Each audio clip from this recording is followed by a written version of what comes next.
My 15 most valuable records according to Discogs. I've done this video once before, about maybe 3 or 4 years ago, and I figured it's a much needed update take for this format. Now how this works is pretty self-explanatory. If you have a Discogs account and you plug in each record variant that you have in your collection into that Discogs account, you'll have the ability to sort your collection from least to highest of when a particular record was sold in terms of value. Ultimately, what ends up controlling the positions of these records is the interest and value that the market has on them. Overall for me, I'm focusing on the max value that these records were sold. So the least and medium value I'm not considering, and just to make it more simplistic for myself, I'm going to round it to the nearest dollar. So with all of that addressed, let's finally get into talking about the 15 most valuable records. Starting it off at number 15, that being the Berserk Soundtrack, all composed by Suzumo Hirasawa. Such an incredible piece of music. I don't care if you're an anime fan or not, the music on this soundtrack is just too good for words. Definitely give it a listen, just on the musical aspect alone. I know the anime is considered to be like this cult classic for anime fans. I know the manga is considered to be one of the greatest dark fantasy mangas ever written. I mean, I own a few of the copies, and it's really, really compelling and powerful works of, dare I say, literature. But just overall an incredible series nonetheless, and the music of this anime with the soundtrack matches the pace perfectly. It is so good. And when I found out that this label called Tiger Lab, a place I've never heard of before, back in 2017, was going to do vinyl issues for this, you best believe I was checking every single hour basically for when the pre-orders were going up, because I knew this was going to sell out very fast, considering the fact that some of the variants are strictly limited to like 500 and 300 copies. I knew I had to get them there and then, or it was just going to skyrocket on Discogs, which it did. But really fortunate enough to get this variant, that being the White Hawk variant, limited to 300 copies, and it is so cool to own this, and I'm so lucky to get this for retail price off of Tiger Lab when they did it back in, like, I think 2016 or 17. But yes, the max that this ever sold for, and this is only number 15 on this list, is $225. Coming in at number 14 is going to be Summoning Minas Morgul. For the longest time, this used to be my most valuable record for years. But I think a huge reason as to why it's drops, lower now to number 14 has to do with the fact that, well, for one, it's been reissued numerous times thanks to Napalm Records keeping it in print, thankfully, along with the fact too that I've just gotten so many other records that happen to be more limited or harder to get, so others have just kind of rise to the ranks, I guess, of price tag, so to say. But I'm not going to bother gushing over this record because I've done it too many times here on the internet. It's one of my all-time favorite, it is my all-time favorite black metal album, and I just think everything about it is magnificent. Even though the production is terrible, it adds to its charm so much. But a huge reason as to why this record is still valuable for what it is that this is a first press, and it was pressed on gold LP. And how it was for Summoning Records when Napalm did it with the first presses anyway, was it's limited to 500 copies. 200 of them were always pressed on gold, it being this one, and the other 300 were pressed on a colored variant similar to that of the album artwork, which for Minas Morgul it was like light blue. But what also makes the gold LPs more valuable in price happens to be the fact that it comes with an A2 poster of the album artwork, which I have framed over my doorway. But anyway, in terms of Summoning Minas Morgul, this is arguably the most expensive thing you can find online. So much so that the highest it was ever sold for is $229. Coming in at number 13 is quite the surprise for me. That being Thy Catafalque with his 2015 full-length album, Skur. So this is a one-man avant-garde extreme metal project, I believe originally from Hungary, but now resides in the UK if I'm not mistaken.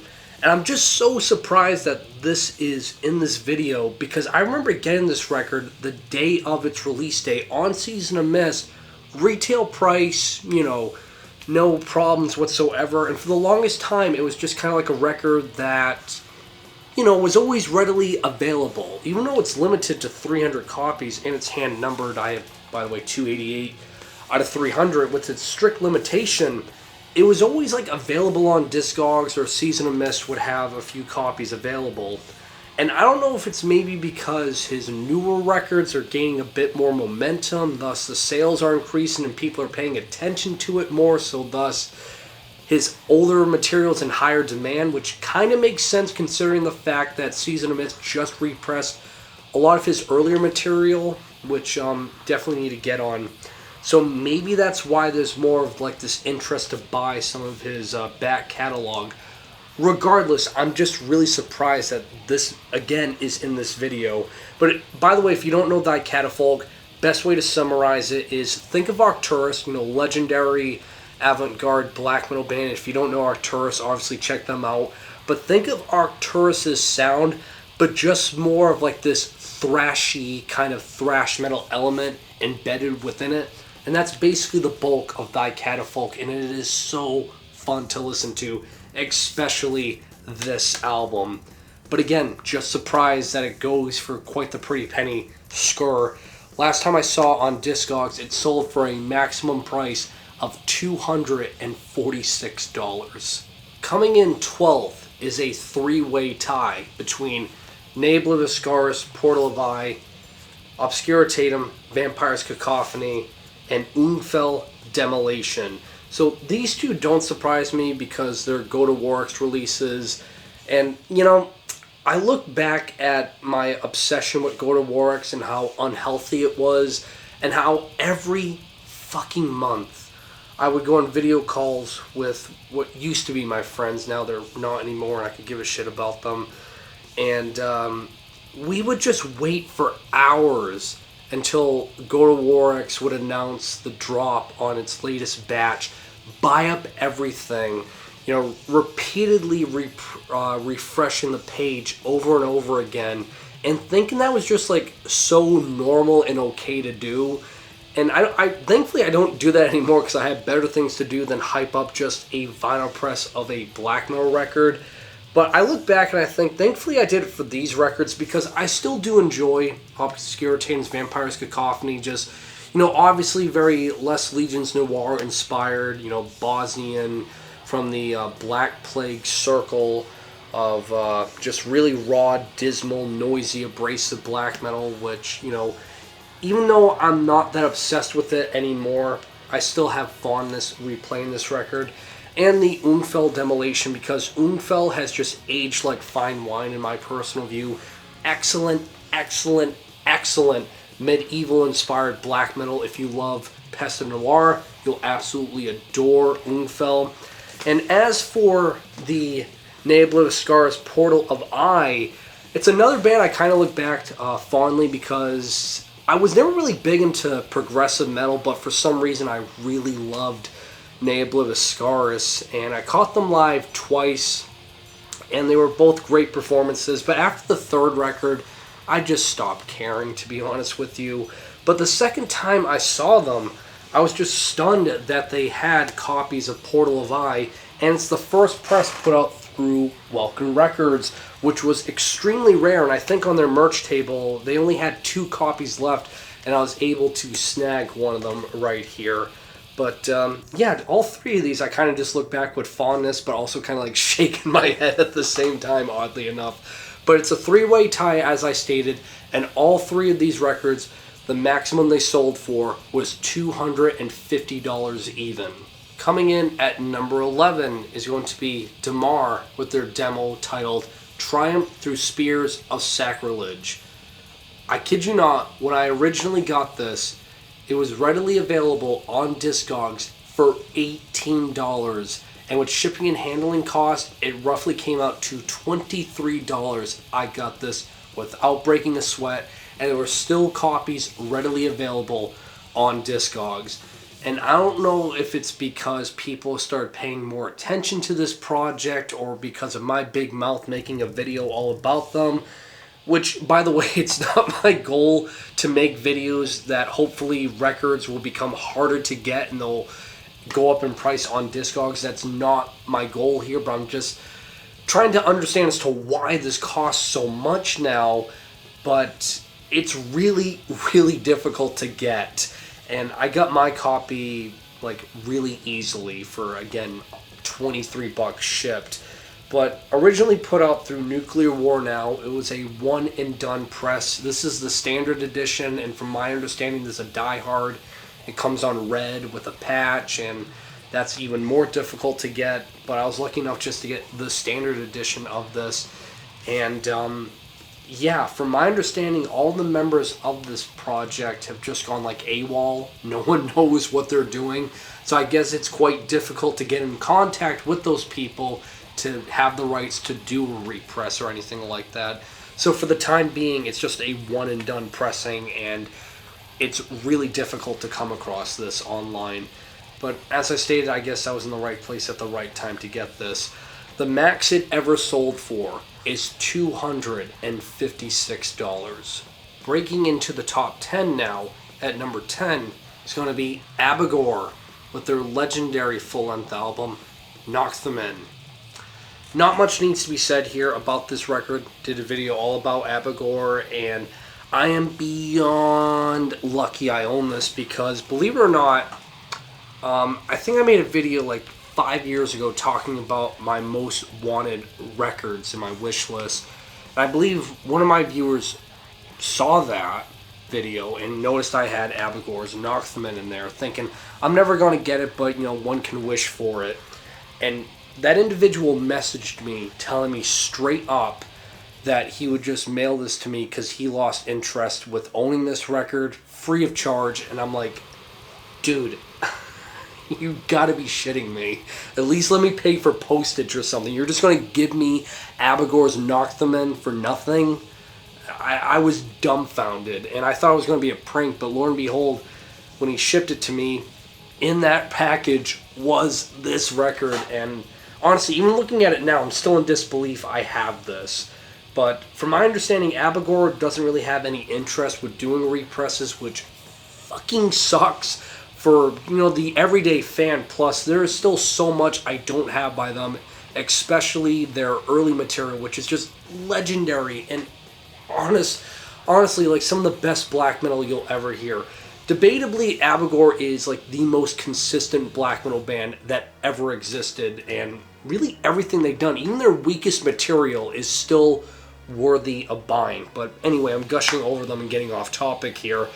Just like most of these records, it's a one and done pressing, although technically there is a second press, but it's part of the Abagore box set, which I've kissed my wishes goodbye getting that, because that's going for like 4 digits minimum, and there's no way I'm getting that.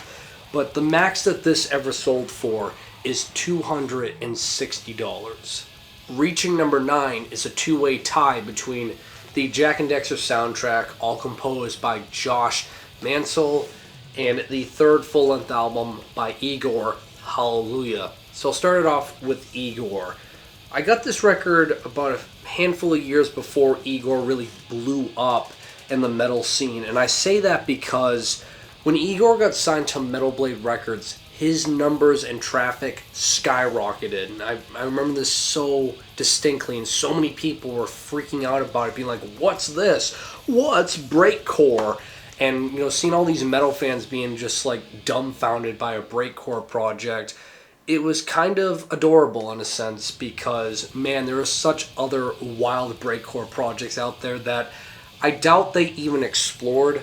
But Igor, regardless, is a great gateway for a lot of people to get into breakcore.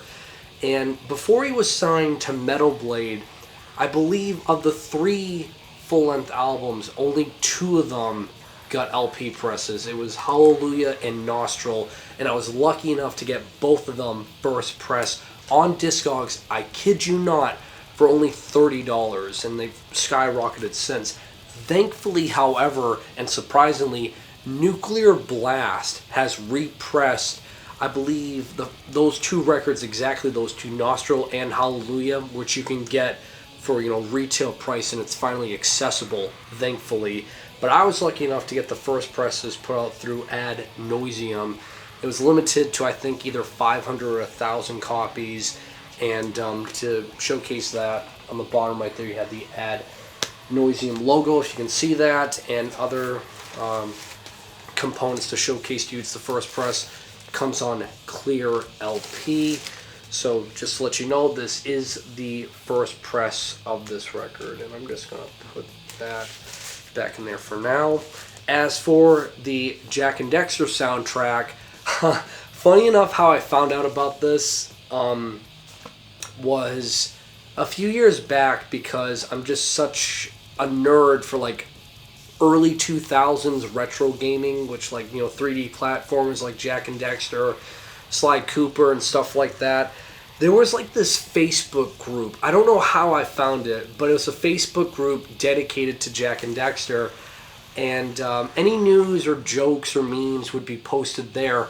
But out of the blue, somebody posted that this distro called Fangamer, I think was the name of it, was going to do an LP pressing of the Jak and Daxter soundtrack. And I was like, you gotta be kidding me. This cannot be real. If it is real, I'm absolutely getting this. And Lord and behold, it exists, and you best damn fucking believe I cherish every minute that I'm holding this right now, because this is my childhood, basically, this game, how much I treasure it, as nerdy as that is. Just nostalgia to a whole new limit for me is all I can say. And yeah, love this record, love this game series, and always praying like the rest that one day they'll do a Jak 4. But anyway, getting back on track here, both of these records sold at a even rate of $280 maximum. At number 8 is Breach, It's Me, God. This is a big deal because it's the only record I still have uploaded where I did an unboxing for, which I've taken down so many videos I've done of that type of format because I know it's quite, redundant to some degree doing an unboxing, but I keep that up because for roughly almost a decade I was hunting for this record, and after a little over 8 years, finally have it in my possession. My all-time favorite hardcore band, I guess you could call it, because there's so many other subgenres they have in the mix, but hardcore seems to be the meat and potatoes of what they play around with. But again, if you're a fan of Neurosis, but you just want a darker and more emotive take on that style of music, strongly recommend Breach. This is the second pressing put out through Apocalypse Records, which was put out in 2014, and I'm still bummed as shit I didn't capitalize on the prices back then, because it was nowhere as high as I paid for, I think, a year or two ago. So this doesn't surprise me that this is in this video, but I cherish this record. It's nearly priceless in my personal view, and to get it in mint condition, basically, for the price I paid, well worth it from my standards anyway. But the max that this ever sold for is $288. Coming in at number 7 is honestly a record that I really don't think should be here, and I'll explain why in a second. But number 7 is the latest full-length album by PES Noir, titled Librator des Pastoruk. Probably butchered to fucking shit, but in English it translates to The Return of the Shepherd. Apologies to all the viewers that can speak French. I butchered your language, and I deeply apologize for that. The best of my ability for pronouncing the album title. But the reason as to why I really don't think it should be included here is because whenever a sketchy band has a new album and it has to be put in the database in Discogs, what ends up happening is for a week it's available until people, report it, and then it gets blacklisted. But in that week that it's available, people will end up buying the record and then sell it secondhand for an astronomical price. So I think what happened is people bought this panic buying, thinking whatever would be up on Discogs, just buy it right away because that's your only opportunity to get before it gets blacklisted. Which, by the way, I feel like blacklisting on Discogs does more harm than good, because all it does is forces the people to go out and actually buy the records from the artists that they so desperately do not want to have attention for, because that's all it does is just bottlenecks the audience to them instead of getting it secondhand. Regardless, anyway, with this panic buying that people did, it sold for an astronomical price, which it shouldn't have, because this is still available on the PES Noir label that it's ran by, the guys, that being Lamancy Harlequin. This variant right here, an LP, is still available on their distro for retail price. But anyway, the most that this ever sold for on Discogs is $291. Just shy of reaching the top 5, at number 6 is Ghostly Kisses with their self-titled debut full-length album. Another one that absolutely stunned me that this is so valuable, because I remember, again, getting this when it was, roughly around the time of its release date. I remember discovering Ghostly Kisses when they were still a pretty, small project, and only had around maybe, hell, it had less subscribers on their YouTube account than me at the time that I discovered them. And I remember they had records available. I thought it was a great blend of very ethereal dream pop. The vocalist of this project, her voice, too good for words. It transcends the word elegant in my personal view. It is so, so good. The City That Holds My Heart, Touch, What You See, Spellbound is my personal favorite song, and their cover of the Cranberries' Zombie, too good for words. It's seriously an incredible record if you're looking for more of the ethereal approach in dream pop. But yeah, it was limited to 500 copies. It's even numbered. I got number 452 out of 500. And I think after they got signed to a label and they released their second full-length album, they just blew up. Now they have 400,000 followers on YouTube, if not more. And good for them, because they deserve it. They're a great project. But yeah, they just blew up after getting signed to a label. And I guess some of their back catalog started, going up in price and desire for more people hunting it. But I guess, I was just lucky enough to discover them while they were still obscure.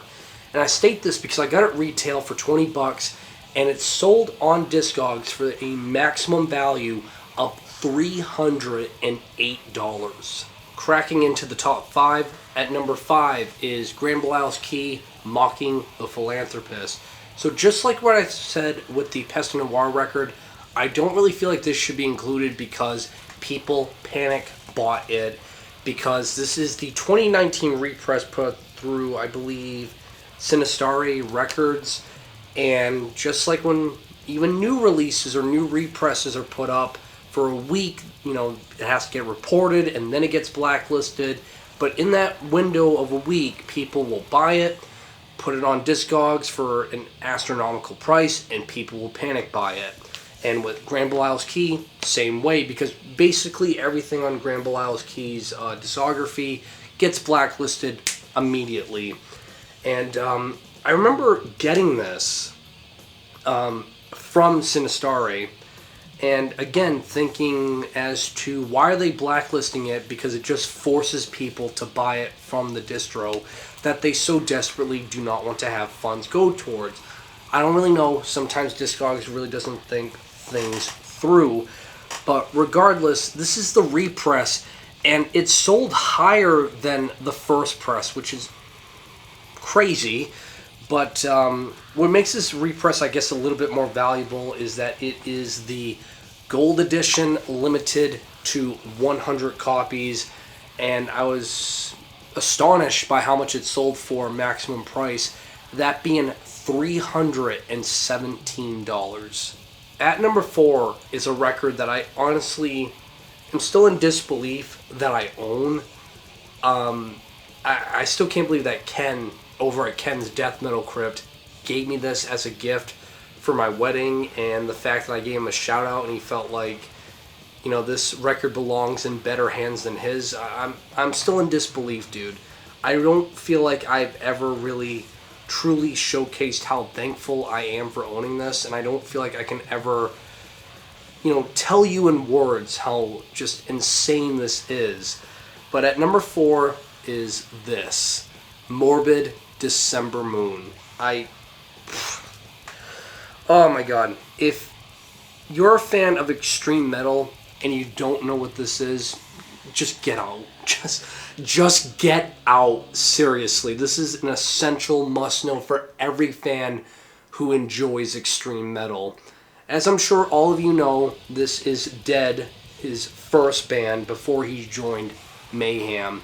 And this was originally released in 1987, and it's just a mixture of what was deemed to be first wave black metal and elements of death metal, and it is just so crushing, barbaric, cold, and destructive. It's, you know, some of the best extreme metal that came out during the 80s, and I believe it wouldn't be until 1994 when Reaper Records would have this demo on the LP format. And man, Ken kept this in, you know, great condition. I mean, for a record now that's 30 years old, I mean, yeah, obviously it's got a little bit of wear and tear, but, you know, still very, very excellent condition. Ken definitely took care of his shit. And I still have, obviously, all the contents of it. You know, you have it on plain black vinyl. I'm pretty sure like 900 were on black and the other 100 were on red. He still has the insert, which is really cool. And for me personally, I still kept the handwritten message Ken gave me with this record, which I'll always keep with it no matter what. But again, just in disbelief that I own, as nerdy as this is going to sound, you know, a piece of black metal history, basically, which I know is incredibly nerdy, but this deserves that tag with it because, holy hell, this is definitely not something you come across every day. So rare, in fact, that the maximum it ever sold for is $372. So again, Ken, I cannot thank you enough. Reaching the top 3. Coming in at number 3 is arguably the best score I've ever got at a record store. Believe it or not, I got this at a record store around my area for only $40. And I know $40 seems quite steep if we're talking about a new record or something like that. But for anyone who collects, you know, more specifically black metal LPs, if you saw this for $40, I can guarantee you would snap on it as quick as I did. That being Judiths Iscariot of Great Eternity. Original first press for $40. Fuck yeah. Absolutely, I'm picking this up. Again, another record that if you're a fan of black metal and you don't know this name, just get out. Just get out. It's an essential, a must-know if you're talking about U.S. black metal. It's essentially royalty in this scene, and I'm so lucky that I was able to score it for such a deal of a price. Again, a really simplistic formula of raw, misanthropic, hateful black metal with catchy riffs that I feel like anyone who enjoys black metal will immediately fall in love with this record. It's a must-know and a must-listen for any and all black metal fans. But again, just in complete disbelief that I own this. The max that it ever sold for is almost 10 times as much as I bought it for, that being $382. Coming in at number 2 is Draggin to Sunlight, Hatred for Mankind. I'm not going to bother wasting my breath talking about this because I've praised it to the moon and back too many times to count. The only thing I'll say is it's a damn shame that it's become so inaccessible to get this record. I know for years they've been talking about doing a repress, and I really, honest to God, hope that it happens, not only for my sake, because I really do need to get a second press because I've spun this so many times, but just for the fans. So many people deserve to have this, piece of extreme metal on the LP format and not it be inaccessible. It deserves the accessibility of the LP format. So I'm with the rest of the crowd hoping that one day this does get a second press because it's rightfully deserved. But other than that, the max that it ever sold for is $400 even. And coming in at number 1 as my most valuable record that I own that isn't a box set is going to be Death in June, but What Ends When the Cymbals Shatter. So I spent a lot of money getting this and I do not regret it. Mainly because I scored this record back in 2021 when I was doing just a crap ton of overtime. Like every weekend I was working my Saturdays and just getting all this overtime accumulating on my paycheck and my overall time. And, while I was kind of like losing like my sanity by doing all that, I was just trying to get fitted in with my new place when I moved into an apartment, just making sure I had this big safety net. But I did so much that I felt like I needed a pick-me-up. Something to just, which I feel like we're all guilty of doing, where we just kind of splurge on something for all our hard work. And I looked at my wish list on Discogs and thought, what do I want to get right now? Regardless of price, just go for it and get it. And it just happened to be Death in June, but What Ends When the Cymbals Shatter. And as nerdy as this is to say, I really do feel like this is me owning a piece of neo-folk history because it's just so substantial for the progression of this style of music.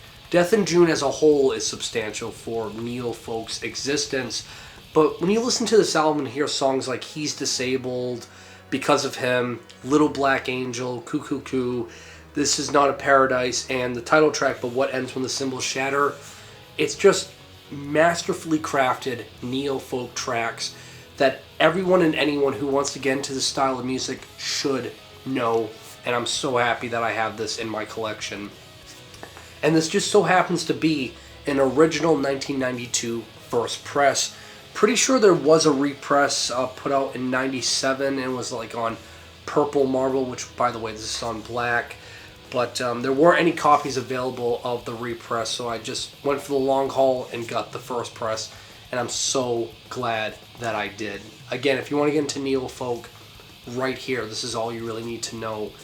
But yeah, as I stated, the most valuable record that I own, because on Discogs, not that I paid this much, but I really shouldn't brag because it's not like I saved or made much of a difference, but the most that it ever sold for on Discogs is $520. And that'll do it for this video, guys. Really curious to know what are some of your most valuable records that you have in your collection. What's the most you've ever paid for? Or do you think I'm all just kind of insane for spending even over like 50 bucks on a record? Really curious to know. But other than that, that'll do it for this video, guys. Like always, make sure you guys drink plenty of water to stay hydrated and have a great day.